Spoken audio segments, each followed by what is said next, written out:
And now life is good, and now this? Why, God? So I was angry with God for a while because and my body started shaking uncontrollably, and I fell.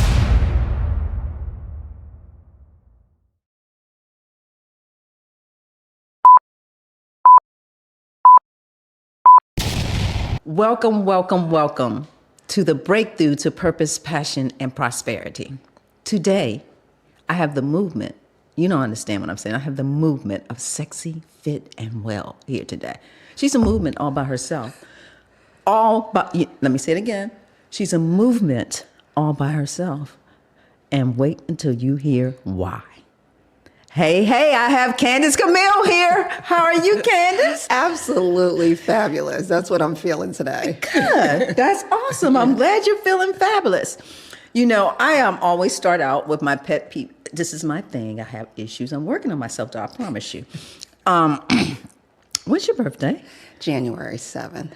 Oh, we got a Capricorn in the house. Okay. All right, Capricorn. You know, so let me tell you my thing with Capricorns. I have a couple good friends that are Capricorns, but they're I'll use the word frugal. And every time I walk by them, I hear this sound. And the sound that I hear is, and I was like, what's that sound? And it's the dollar in their pocket screaming to get that world. I think there's just a little bit of truth in that. We are that. There's just a little bit of truth in that. I had a friend in high school. When she would go shopping, next day she done took everything back. I don't know if she was a Capricorn, but she was a December Capricorn.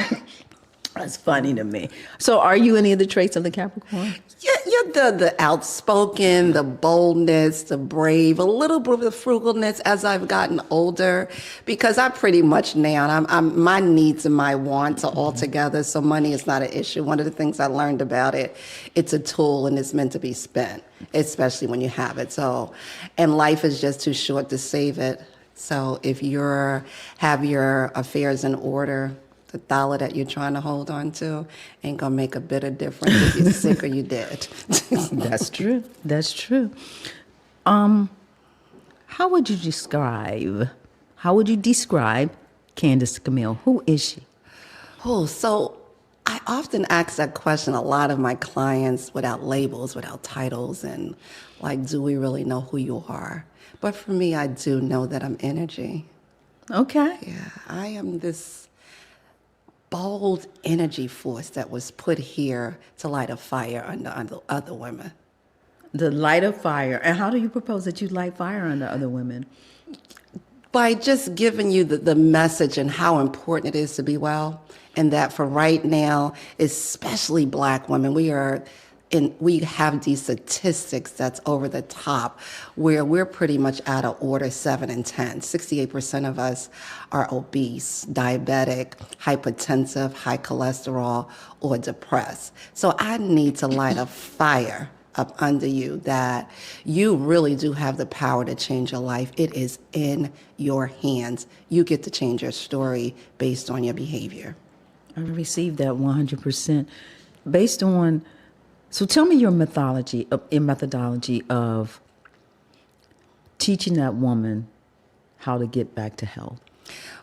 First of all, you got to make up your mind. You know, the mind is the master power. If I had to quote James Allen, you know, it's the master power and we are mind.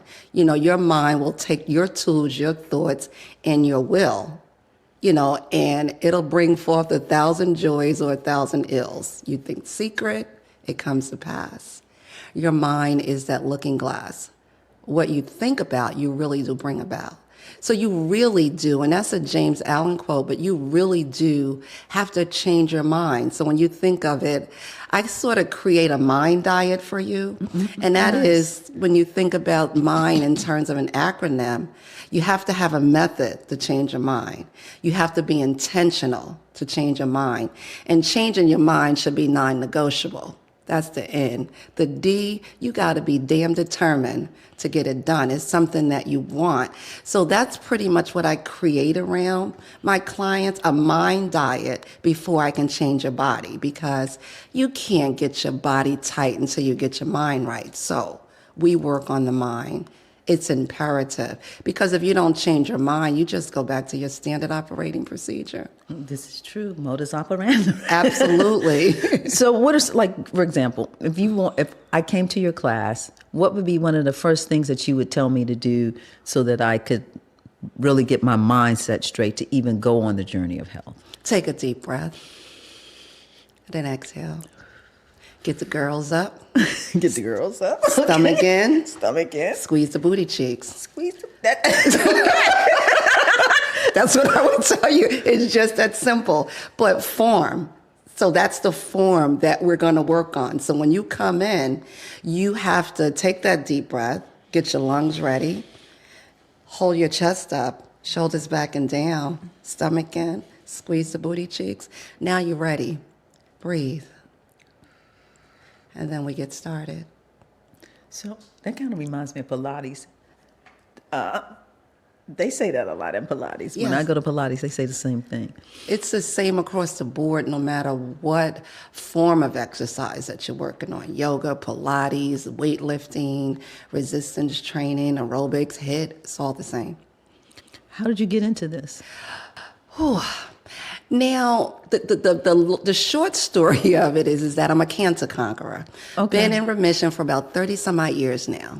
So late in my 30s, rushing to work as all women do. We rushing around, taking care of family, husbands, everybody, and not really putting a lot of time into yourself, and speeding, going to work. I had an accident and hit my head, and so they took me to the ER. And even then I was fussing. I gotta get to work. Leave me alone. I ain't got no time for the x-ray. I gotta get to work. I gotta get my kids. I gotta get home. And when they did take the x-ray, because I'd hit my head pretty hard on the steering wheel, and when they took the x-ray, they was like, we see something in your throat. You need to go see a pulmonologist. And I was like, what are you talking about? They said, well, have you been coughing? I said, I got allergies. We come up with all kinds of stuff. Colds a little bit here and there. Have you coughed up blood? Once or twice, because, coughing too hard, the things that we do. And they was like, no, you need to go see a pulmonologist. So when I went to see a pulmonologist, and, they went through the testing and did the biopsies, did a bronchoscopy, and they came back and told me I had something called a cystic acnoid, what was it? The ACC is basically what it's called, but it's cancer of the throat. Adenoid cystic fibroma, something like that. Okay. I forget the actual name, but yeah, it was of the acnoids of the throat. And I'm like, I never smoked a day in my life. So when you think of throat cancer, lung cancer. Exactly, that's what you think. And I was like, I never smoked a day in my life. Where did this come from? But I didn't have time for that. So to try to figure it out, I just now figured out, because when you hear cancer, the big C word, you automatically think death. So I just thought I was going to die. I'm like 30, married, really good guy, children, life is good. Life was messed up. And now life is good. And now this, why God? So I was angry with God for a while, because by then, going through child abuse with my parents and being homeless and domestic violence, and finally got to a place in life where life was good, and hear this come, I wanted to know why. I was so angry with God. I didn't know what to do, because how my life is better now. How can you end it? How is this happening? But you hurry up and get out of there. When I say hurry up, it took a minute. So I went through the treatment, the normal cancer stuff that they give you, the chemotherapy, the whole 9 yards, and none of that stuff shrunk the tumor. At one point they told us that, we had to do the surgery, cut your throat and give you a trach and put you on a ventilator, and we may get all the cancer and we may not. And so back then, I was a certified respiratory therapist. So I was working in pulmonology, so I knew what that all meant. And one of the things I told my husband at the time is, nah, we ain't doing that. I am not becoming my patient, because I see every day what happens to someone that's on a ventilator or have a hole in their neck. it's not going to be me. So I declined the surgery. So the doctor said, well, there's a 50-50 chance you're going to die. I said, if I have the surgery, what's the chance? There's a 50-50 chance. I said, so then what's the point? What's the point? And I told my husband, let's go. Because if I'm going to die, let's go home and let me finish living. I'm good in the moment. Let's finish living this life. But it got bad. I was debilitated for a while, where somebody had to clean me, feed me. I was ready to die. I literally went home to die. Because you decided that. I decided, and when you talk about the mind, Gotcha. when you decide something and you manifest it, I had already visualized my funeral. You all set it up I already. was set and ready to go. But that's how powerful the mind is. And one day, I was so angry with God, I didn't want to hear nothing. Like that, go away. You did this. So I had a friend. You always have a friend. Exactly. That will come and set you all the way straight. I had a friend, and she was a Christian woman, and I was like, girl, and, I'm summarizing nicely, but I used a whole lot of cuss words back there. A whole lot of heathenness came out. It's about you and God. I ain't want to hear none of that. And she says, girl, if you don't stop that, you going to hell with a pair of gasoline drawers on. That's what she said to me. And I just got a visual of you. Right. I didn't want that. And she says, just talk to God, pray, and I was like, we learned the 23rd song and all of that, the Bible, I wasn't all that great with. It was made to go to church, but I really ain't learned anything. So I don't have this relationship with him. So she was like, you know what? Just talk to him like you're talking to me. Things got so bad.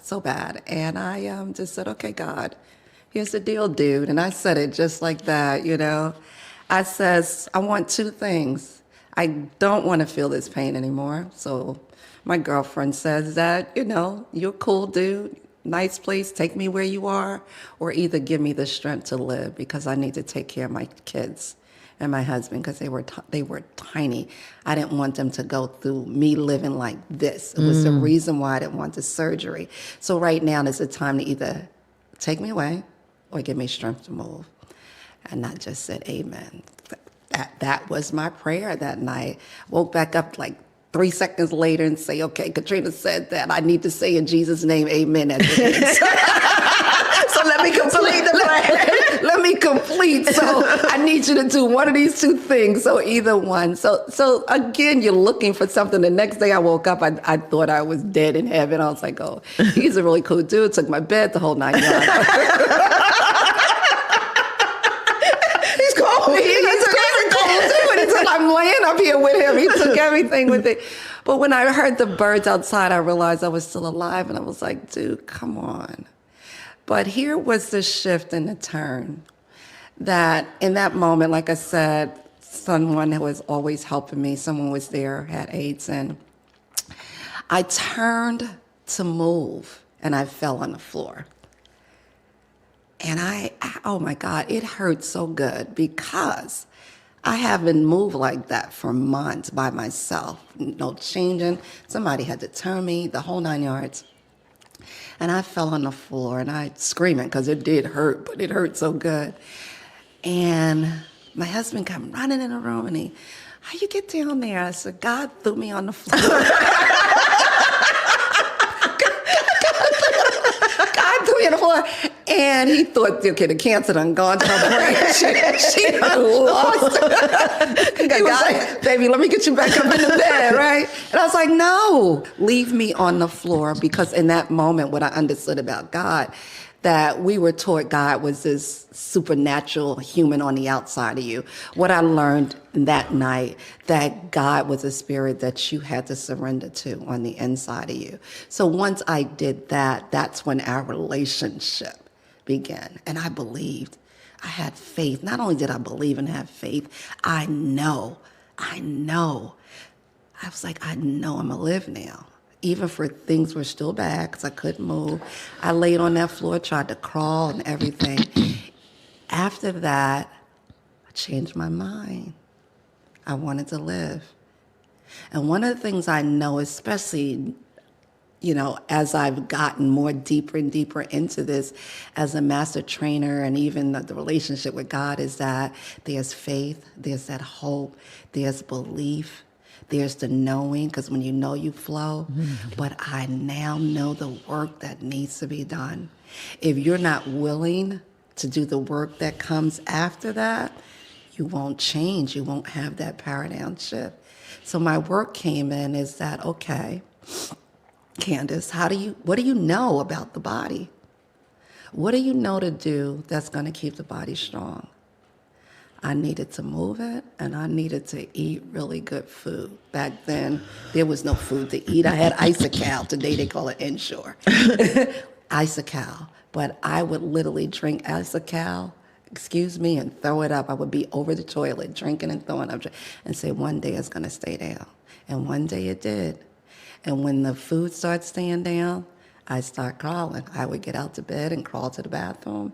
And like Martin Luther King said, you have to crawl before you can walk before you can run, and run before you can fly. That was my life in that order.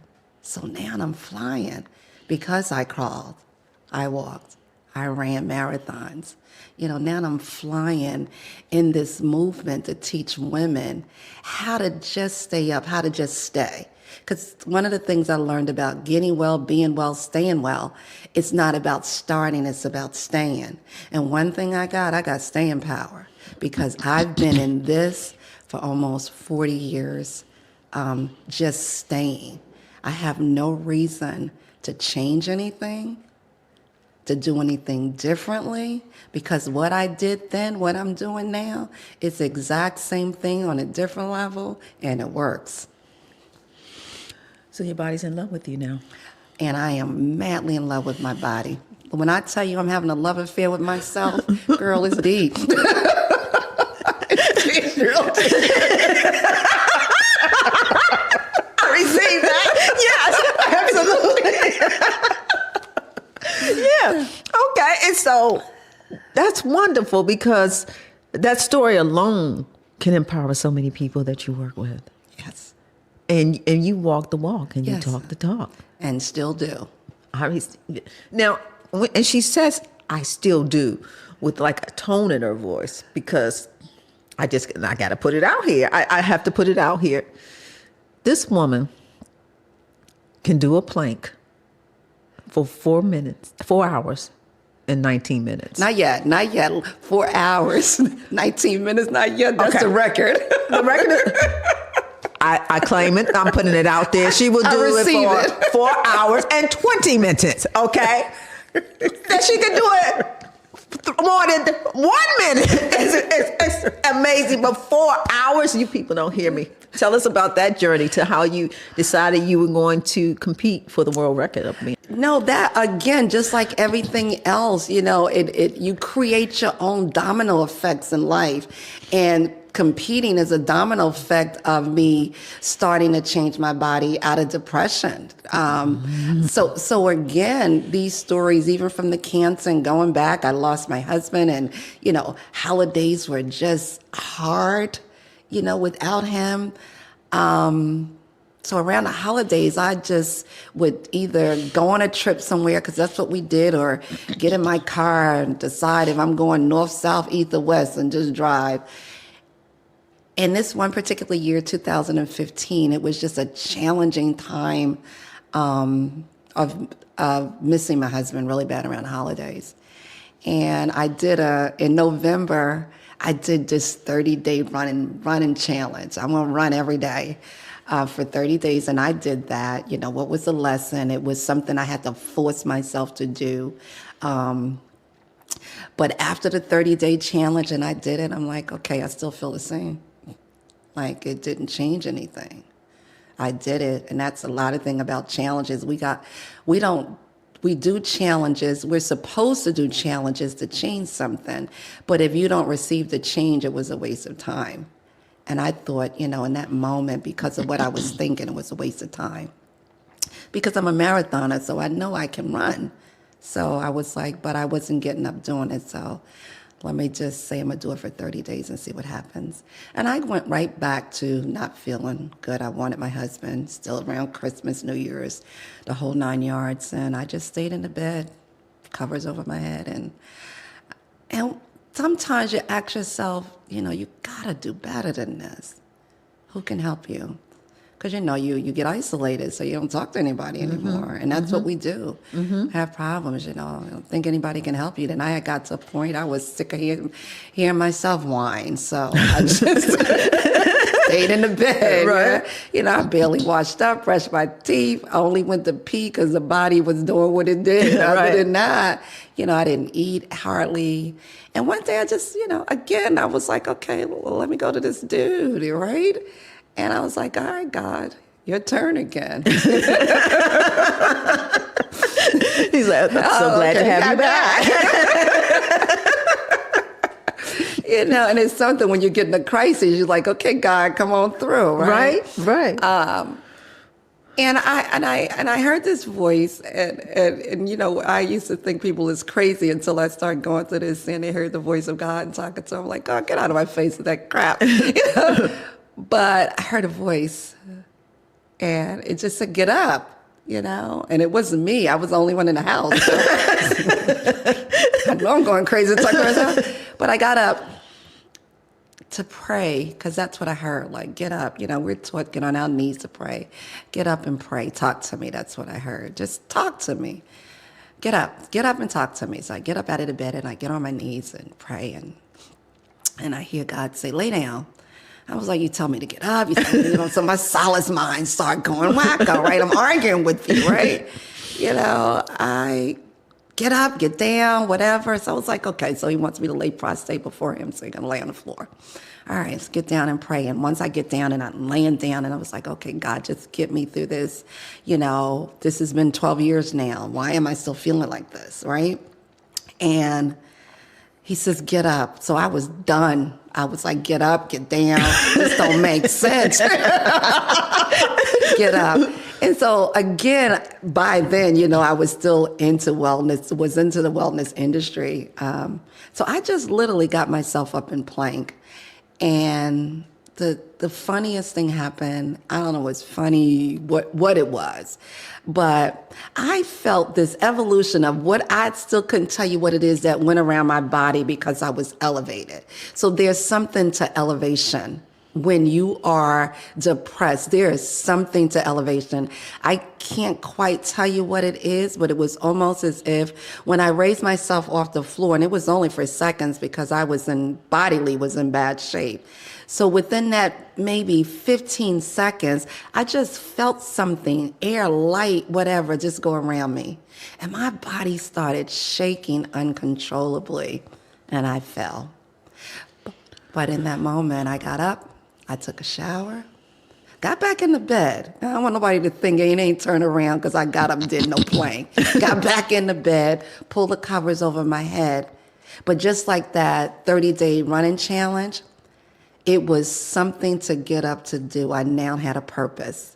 My purpose have come back, right? Because like I said, when I started this journey, with God and getting well, I promised him that if you just help me through this, and that was part of the cancer story. If you just help me through this, I will help anybody that will listen to me to tell them how I got well. Because that was a promise that I made to God, and that was a plan as we move forward. So that's what I was working on. So I was like, okay, here we go again.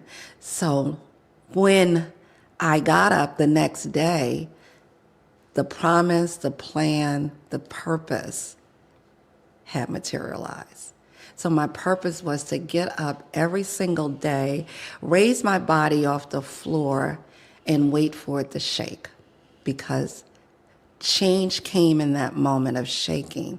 So on December 22nd of 2015 is when the Plank Talk Challenge started. Because when I would get up, I would talk to God, like as I was up. So each day I did it. it became more and more and more. And by January the 1st, I was able to stay up for 2 minutes. I was able to stay up for 2 minutes. And, so for all of my marketing friends, and listen, you got to take this to the world. So go to Facebook and start a challenge. And that's what I did. So it went viral real fast. So I went to Facebook, January 1st, 2016, and I called this the Plank Talk Challenge. You got a minute. So I created this hashtag. So you got a minute. It's only 60 seconds in it. 1 minute can really change the course of your well-being. So that's where it all started. And from that day on, it just went through the world madly. So every day I would plank. So my beginning, and God gave me a number of 1,000. So I was like, 1,000 days? Are you kidding me? I look at the calendar. And That's 3 years. it's 3 years and some change, right? You want me to not only plank, because I had planned on doing that, but he wanted me to go live now because I took it to the world. So now you got to hold yourself accountable for what you said you're going to do. So for 1,000 days, I planked live on Facebook. For 1,000 straight for 1,000 days. And that challenge, we became a nation. So right now I have thousands of people. So I created Plank Talk Nation. So I have thousands of people all over the world planking, getting up, talking for 1 minute. You got a minute. And when I'm out in the street now, I hear people calling me, that's the plank lady. Or, got a minute, like screaming out the cars. And it just blew me away that they pulled me to India and London and oh my God, I went to New Delhi and all over the world because as a speaker, they wanted me to get in their room with my bold energy and get their attendees planking. So I did that all over the world. So it has gone mad. So as I continue to plank, the more you plank, the more you can plank. So I was like, that's the longest anybody ever did this, right? Because now I'm planking for an hour, because I think on the 1,000th day I planked for 1 hour live. And I'm like doing this thing, and I'm like, okay, who's done this? And when I first found it, it was a young lady, a teenager that had did it, and she was only an hour and something. And I was there, let me practice.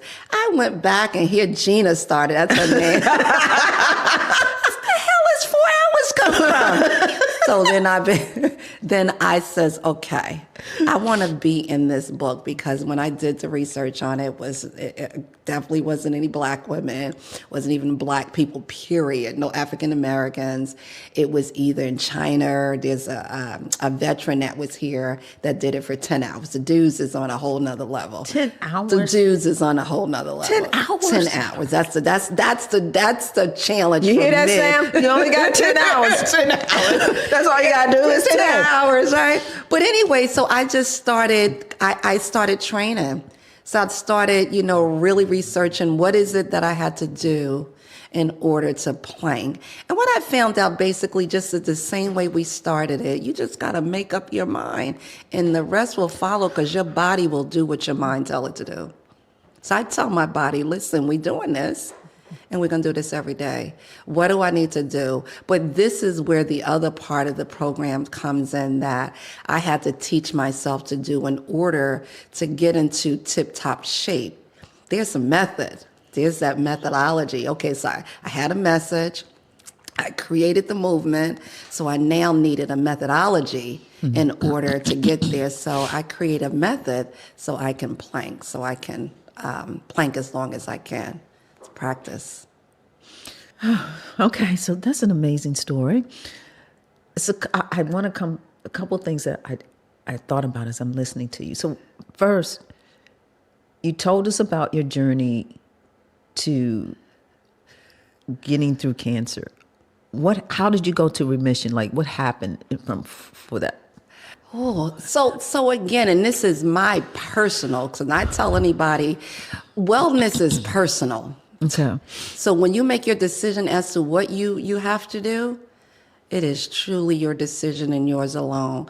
So one of the things that I decided I didn't want to take any more chemo because it was poison, it's radiation. So I decided what did I have to do to get the body strong? It was a 2-year journey. And I knew that I had to eat the right foods. I had to continue my relationship with God. And I had to somehow get this body to move. When I tell you movement is my jam because it saved my life, you got to move your body in order for it to be effective and efficient. And that's what I learned. Now, granted, I was debilitated in the bed. I couldn't move. So I says, how am I going to do this? Went to the Bible. I went to Back to Eating, learn how to eat. And I went to Napoleon Hill, Think and Grow Rich. Those are my 3 Bibles, by the way. Got you. I received it. Yes. So I went and I read and I did research for all the medicine that they had gave me. And I mean, I did deep research. And this is before we had Google, right? So I aged myself a little bit. So you had to go to the library and, go to the index and figure things out. But the medicine that they had me on, I went and found what is the basics, because of any medication before it got synthetic, there was a food in it somewhere. And I went and found the food, and all of it was little tiny things. And I started eating those foods and I got me an herbalist. I went straight Western medicine. I got me an herbalist. Eastern, I got massage therapists and acupuncturists. My husband called them all witch doctors. I had them all.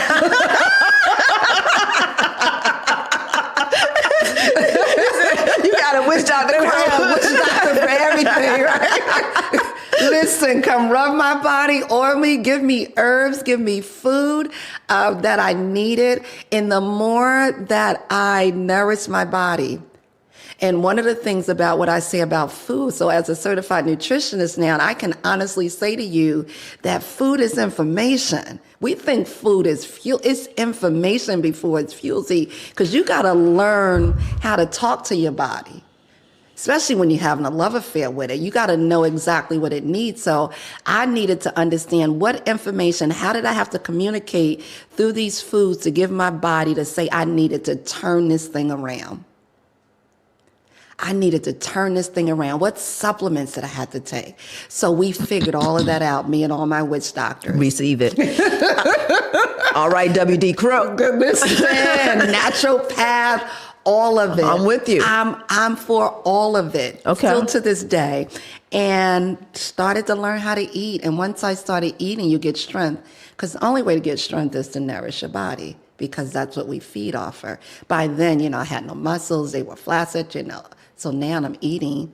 Now I got strength. Start crawling, I'm walking a little bit.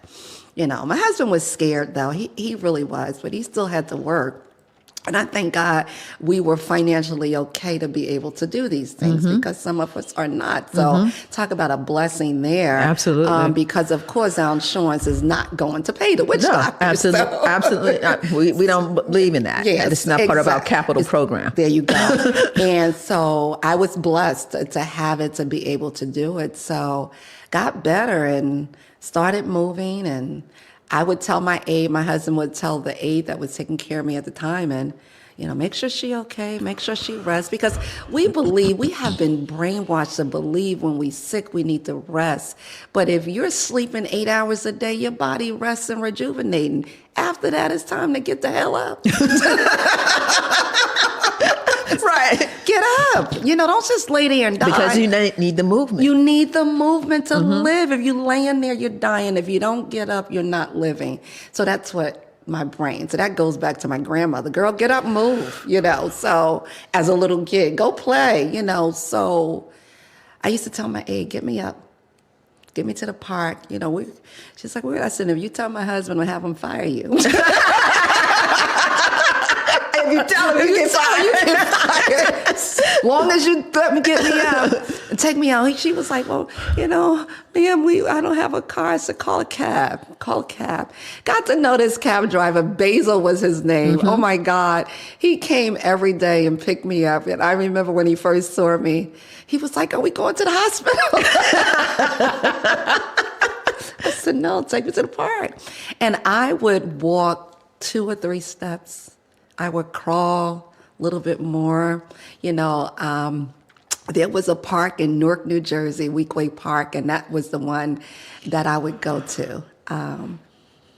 And I walked, I crawled, and it was a trail, a lake trail that was about 3 miles. And I said, one day I'm gonna walk around this trail. And that's what happened. So going, changing the way I eat, eating enough so I can move, and taking my cane and my walker and continuing to believe and know that this will happen.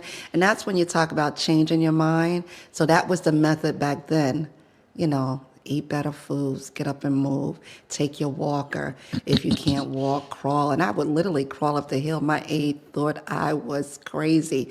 But one of the things I believe, even to this day, the way that I operate, my normal is other people's crazy, still to this day. But from going there, taking that method from, all my herbalists and my naturopath doctors and the herbs and the food that I was doing at the time allowed me to crawl up that hill. Then one day, with practice, every day I went to that park, except on Saturday and Sundays because my husband was home. Got you. And I was afraid to show him that I could get up and do these things. So then one day I did, because I needed him to come around and see what was going on. And he did, and he started taking me to the park. And, one day I ran that park, they had this hill called Dead Man's Hill. And I remember saying to my aide, I'm coming for that hill.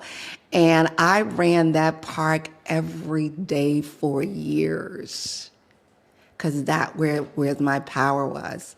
Even now I tell my son, listen, cremate my body, put me in your pocket and sprinkle me around that trail so somebody else can catch my fire, because that was where it all began for me. That's where I got lit, So it was almost as if, how the old gas stove, and you turn it on and you get the click, click, click, click, yes. click, tick, tick, tick, tick, tick, and tick, tick, tick, tick, tick, before it go boom. I went boom. I got the tick, tick, tick, tick, tick every single day. Every single day. And one day I walked that park. When it went boom is when I ran it. And I never stopped, looked back. That's still my method to this day. I get it. I love it. So, how many kids do you have? 2. 2. Girl or boy? 1 girl, 1 boy. Okay. Who's the oldest? The girl. Okay. And how old were your kids when you were going through this? A hot mess. We all was a hot mess. It's rough, because I tried to keep it away from them, because that's what we do. We try to cover and protect our kids. They knew I was sick, but didn't know the depths of it. They couldn't grasp everything that was going on with it. So my son, he was young, started getting in trouble, not doing this, was an A student, grades started changing, their whole attitude, everything changed, because they just saw this woman that got up going to work, and now I'm just in the bed. And, my husband was a protector to the guilt. Your mom's okay. She all right, just go give her a kiss. And then I would be like, I don't want them to see me like this or whatever. So he sort of kept them away. But if I had to do it again, I wouldn't. I would do it differently. So you talk about some of the lessons, because I really did isolate myself, even though I got better with it. But I isolated my family for the people that love me, especially my friends. I wouldn't let anybody in. I got to a point where, and it was because people didn't know how to handle cancer. People don't know how to handle cancer. And it was like you would come and visit. So when I did open up for you to come and visit, I saw this look of dread and doom, like I'm dead on your face. And I'm like, if you ain't coming here to make me smile and bring me some books and some food, I want to see you. Right. So, that's what you feel right, that energy. I feel that. Right. So the energy. But with my children, once I told them the story of everything, but even my oldest daughter, I tell you, I lie about my age so much. So I think she like 47, 48. But listen, how bullshit. Listen, I had that chick when I was 2. That's my story. I'm sticking to it. And Another viral moment in your life. Absolutely. And so one of the things about it is, so when I tell her now that as an adult woman, she says to me, Mommy, you are just hope. She says, because when I read your story, because I am writing a book, so I figured let them read it, before I let this go, because a lot of the stuff I never told them. Right. And so when we sat down and read the story, and she finished reading it, and she was like, if I had to say one word, like you always say, because I was always say to my clients and everybody, what's your word? And I was like, if I had to say one word, it would be hope. And Mommy, you are a manifestation of what's possible. Because as I read this and see everything that you went through, that we had no clue that you covered us so we wouldn't be sad of it, that you just manifested yourself to be well, but you never gave up hope. After a while, she said, in the beginning, you were hopeless. Where'd the hope come from? And I said, well, the hope came from, you have to have a reason to live. And I said, you and your brother became my reason. I was just thinking about me and how I was going to feel. But if there was just this inkling of me living, then I had to do it for you all. A good reason to do it. Yes. What happened to your husband? You hear this a lot. The caregivers, they take care of you, but they don't take care of himself. He was a product of that. So at the time, he was having heart issues that we didn't know anything about. He didn't share. He didn't share, and that's what killed him.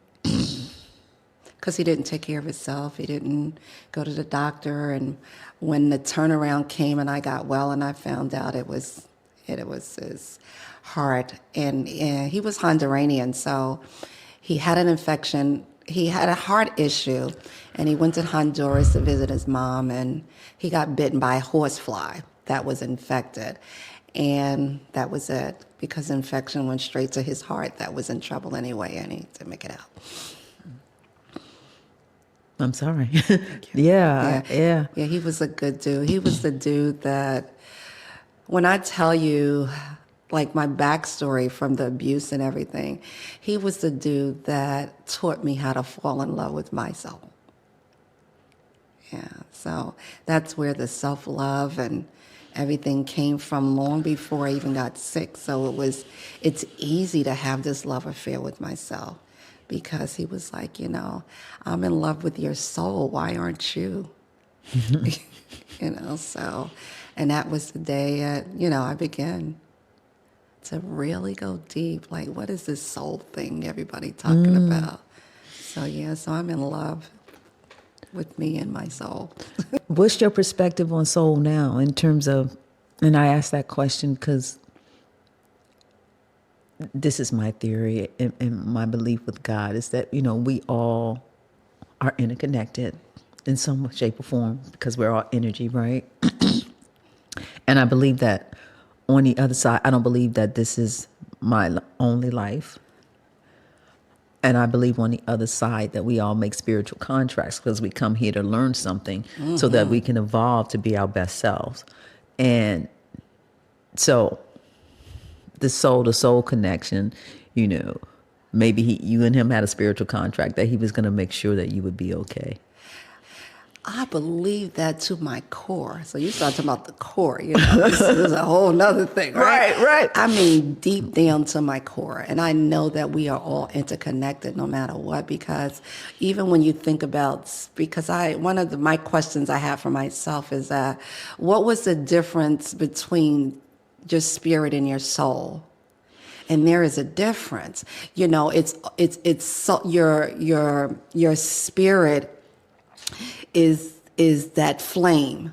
So that's why fire is so important to me, because it's a spirit, it's the heat that you generate, that's the energy, that's your spirit. So right here in your soul is the oxygen. So when you walk into an empty room and you got this flame and you got your soul here, it's your soul that fan your flames that's going to give you that ignition so you can be good in life. Got you. So when I found that out, That alignment, I was like, now I understand. You're like your soul, when you think about that interconnective of oxygen. Oxygen is what keeps us alive. Oxygen is our breath. You got life. So your soul really is your life. So when you think about what are you doing for your life, it has to be so deep. Right. Like, what are you doing? It has to be, you often ask, what's your why? Right. What's your why?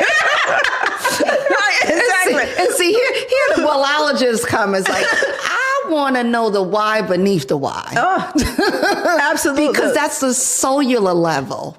And if you don't reach there, you will always do this stop, start, and this hamster wheel of life. So you got to go so deep and beyond in order to stay. Because being well, like I said, is personal.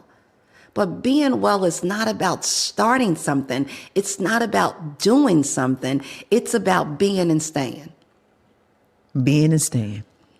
Because we could do it like the challenge you said earlier. We could do that for 30 days, but if we don't do it, it has to become a lifestyle. It's your day-to-day thing. I think lifestyle is overused too. You think so? Okay. I do. Okay. Only because they haven't individualized it. That's why I say your life. So because everything is so cookie cutter, because everything is so cookie cutter is the reason we in the predicaments that we in.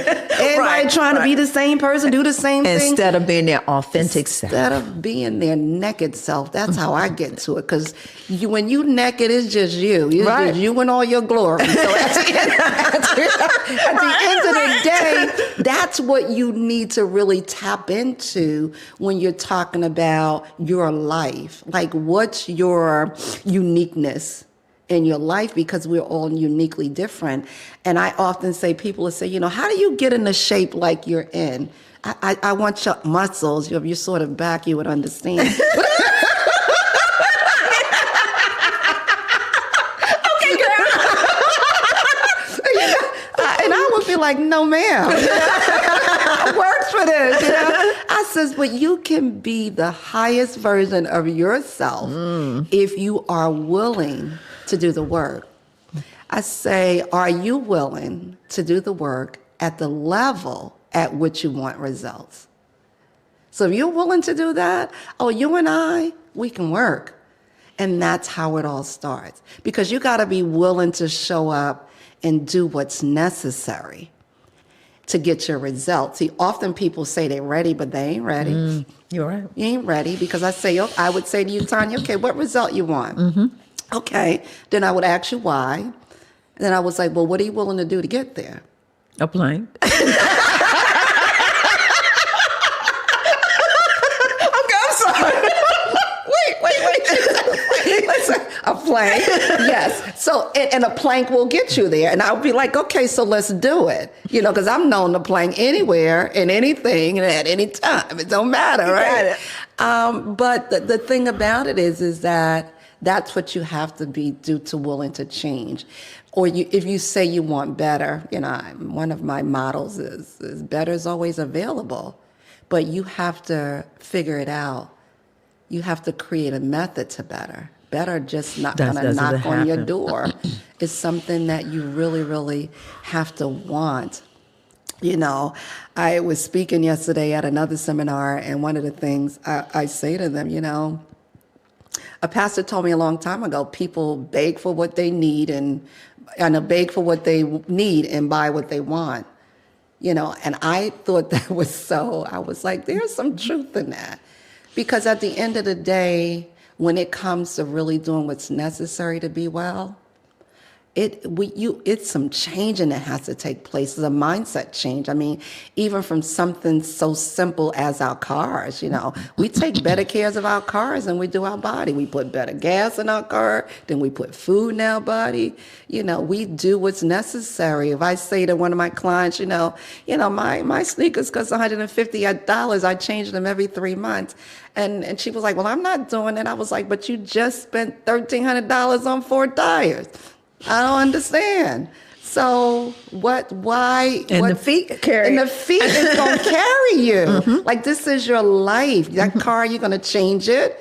I said, but you're willing to spend that premium money on the car, but you're not willing to spend it for your body. I said, there has to be a mindset shift right now, because right now you have no value in your body. And I says, right now, it's really the real estate, the piece of real estate that God has given us, free and clear, right? God gave us these amazing bodies, free and clear, mine included. Why are most of us in foreclosure? I was in foreclosure, but I got myself out. I got my body out of foreclosure. Because even being a senior citizen, I'm on no medicine. I can run a marathon. I can plank for 4 hours. And I'm proud of that. I'm proud of that work. And you would say, well, all you do is work out? No, I work out 60 minutes a day. That's it. I said, there's 1,440 minutes in a day. I got 60 for me. What you got? I receive it. So you used something I was a little confused about just a moment ago. Senior citizen, I'm not clear on. I'm not clear on who we're talking about. So I got a little confused. Listen, I want my senior citizen discount. I have no issue. Your art membership and all. And because again, society deem us that way. So when you think about senior citizens and the youth, though we are two classes of people that is I'm going to say overseen to a certain degree. It's like we're in corners somewhere. It's just not a lot of attention to the seniors as they get older. And I say seniors, of course, we're talking 60 and above. So, of course, I'm 60 and above. So I'm not senior citizens. But one of the thing about it is that age is just a number. I tell everybody, right now, I was on Dr. Oz a couple years ago, and he told me that, my heart, my lungs, my spleen, and all that stuff was 40 years old. So that's the age I'm going with. So that's what Dr. Oz told me that, Mike, it's your organ age, it's not your chronological age that really defines you. It doesn't define your health. It's your organ age. So for me, I'm reversing my organ age. So that's why I can run my marathons and plank, or anybody else that you see out here is doing it, because it reverses the organ age. Or you see somebody that's 30 years old and they die of a massive heart attack, is because their heart is 80 based on their lifestyle behavior. Their life's behavior. So that's basically what it is. So for me, and even me, I'm a director of a senior program, and one of my motto there is to add more years to their life and more life to their years. Absolutely. By showing them how to move and eat better. The thing about the age of your vital organs, is there 2 questions? I want you to share with me what you eat during the course of a day, and then how do you reverse that, or can you reverse that? Yes. Let's start with, can I reverse it? Okay. Yes, you can reverse it. Okay. Can I? Yes, you can. And one of the things about age reversal, and that's basically based on your organs, it goes to when we talk about what was my method.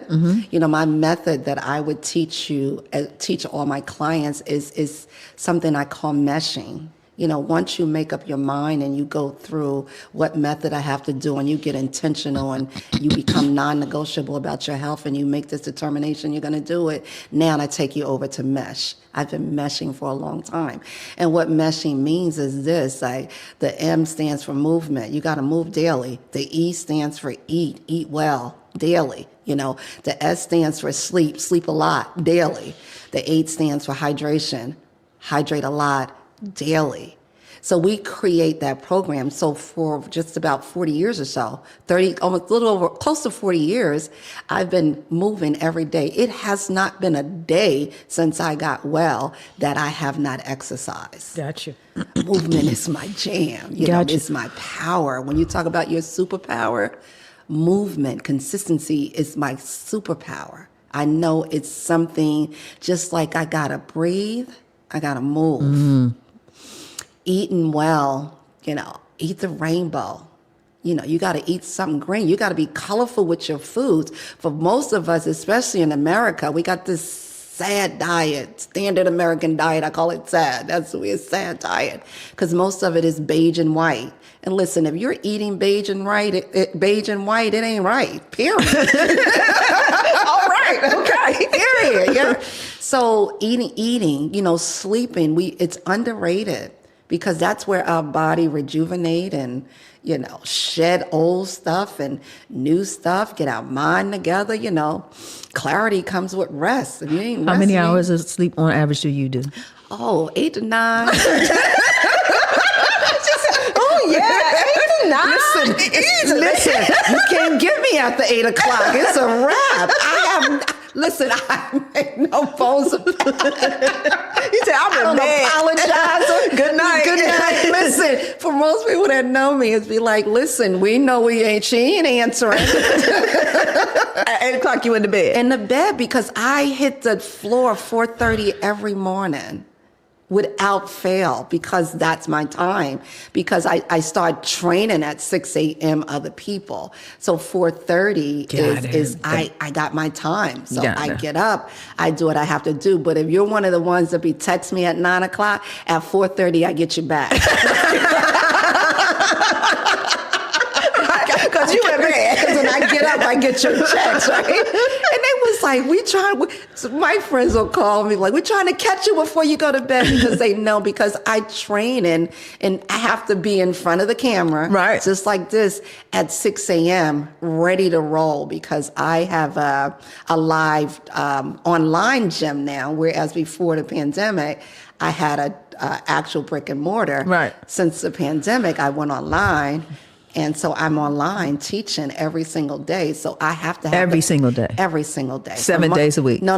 Let me Monday through Friday. Gotcha. Monday through Friday, 6 to 7 a.m. I am teaching online. So I tell folks, listen, I've taken all excuses off the table. You can come into the Sexy Fit and Well Live Fit Club and get your work in. I mean, workout in. All you have to do is roll out of the bed. You know, your bed, wherever you are. I got 2 expectations. Put on a good bra and good sneakers. After that,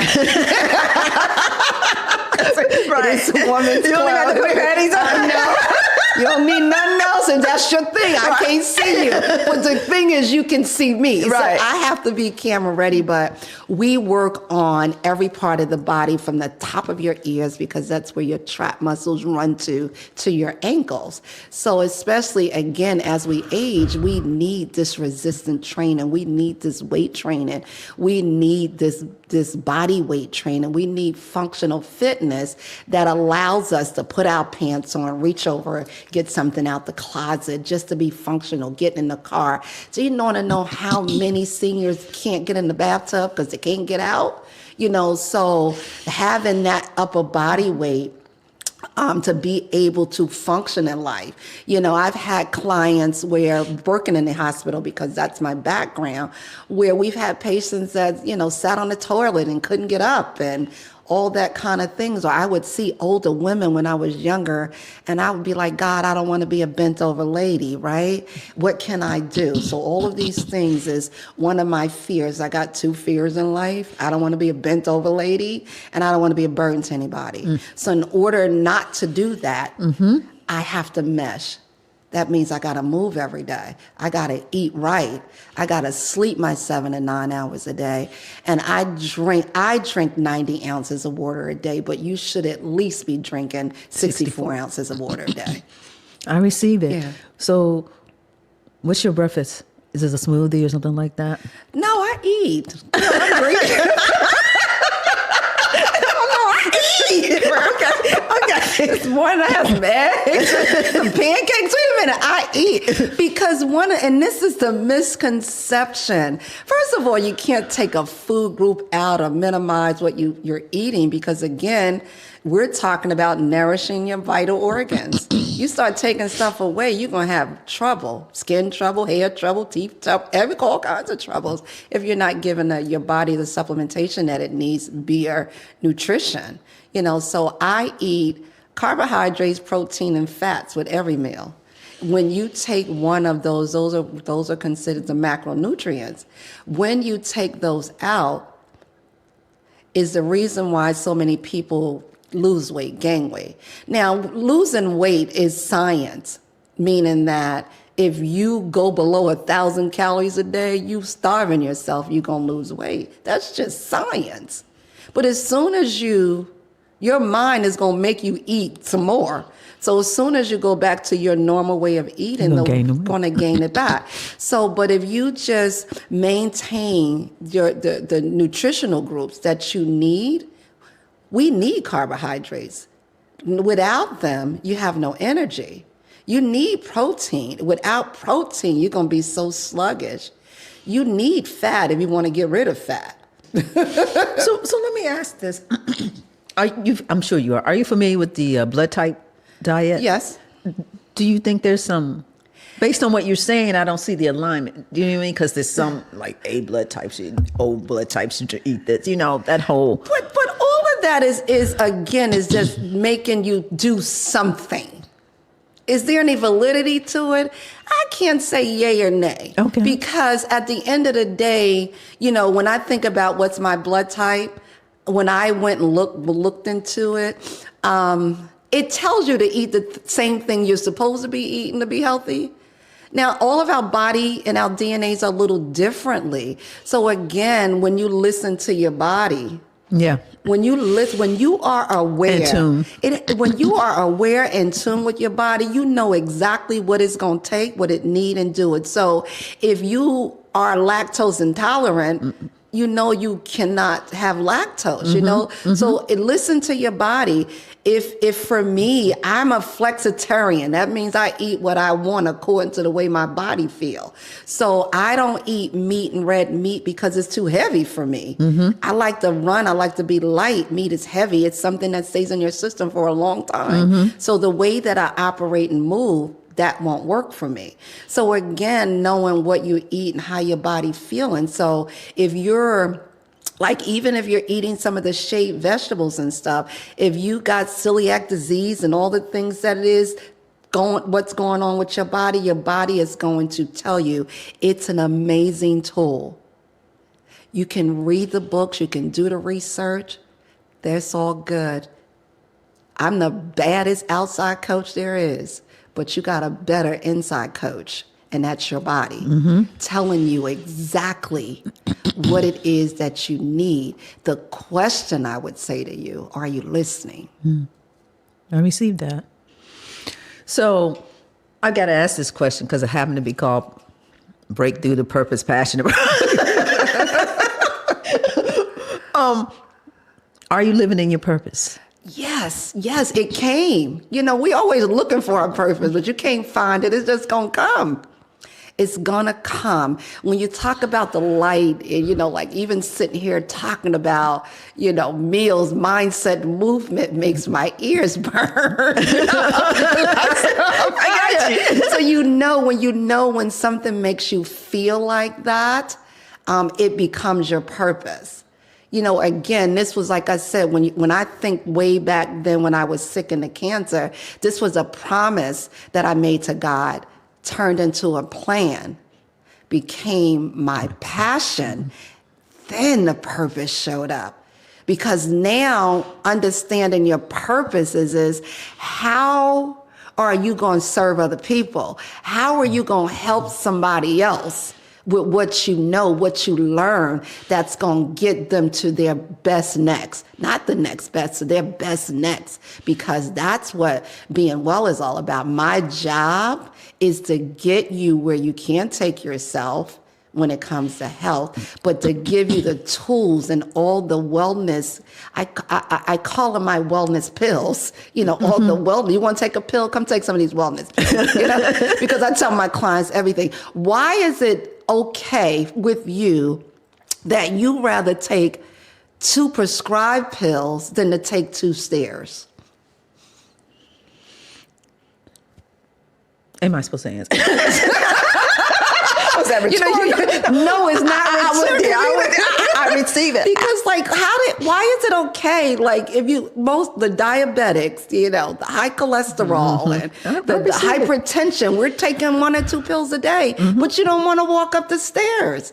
I have such an issue with that. But again, that's my personal issue. My thing is that whereas before when I got to understanding the power of being healthy, girl, I would try to shove it down your throat even when you ain't want it. Now, I just open the door because, again, it's personal. So my wellness door is open. I know how to be well. If it's something that you want, I'm here to show you how to do it because when I get up in the morning, God gives me this breath, I inhale to learn, but I exhale to teach. So teaching women how to be well, it's beyond my purpose. I receive it. What is I think passion fuels your purpose. So I in our conversation, I'm very clear about your passion. Okay. So to ask it would be redundant in my mind at this point. But my next question is, what is prosperity to you? When you sent it to me and I went and looked it up so I can say, okay, what is this? And as I sitting about it and living it, prosperity to me, when I think about it, is something I always say is, it's the power of the P. And prosperity is one of the P's. So as I was sitting thinking about it, I said, so what does that mean? So it means that at some point, I changed my perception, right? I got a new perspective. I practice, right? I have this process that I follow that increases my performance. So when I think about prosperity, I would just simply say it's just my practice. As long as I continue to practice being well. My grandmother said to me, baby, you go to the doctor, they just practice medicine. They really don't know. I was a little tiny thing. So for right now, I'm practicing to be the best version of me, and that sits me right down into my prosperity in a sense where I get to teach it to others. I receive it. I receive it so much. My final question is there anything that I didn't ask that you want to share with the audience? Just do it. One of the things I say about you get to decide, make the decision. And I would say for anybody that listens to this, when you hear this piece, just repeat it with me. My health is the first thing. My health is the first thing. And everything else is the next thing. Everything else is the next thing. You get to decide. You get to decide. So at some point during the course of your day, put yourself in the equation of your life. That's what I want to say. So just an analogy of it is that, when we're talking about making a call, our calling, we would make these toll-free calls, 800-555-1234. But there was always a lady back then that would come on the line that says that you must first dial a 1 before this call can be completed. I'm here to tell each and every one of you, you are the 1 in your formula. If you don't put yourself in, you will not make the call. I love it. And as we end with that, thank you so much for being here. I appreciate you taking the time to listen. And I hope you too find your breakthrough to purpose, passion, and prosperity.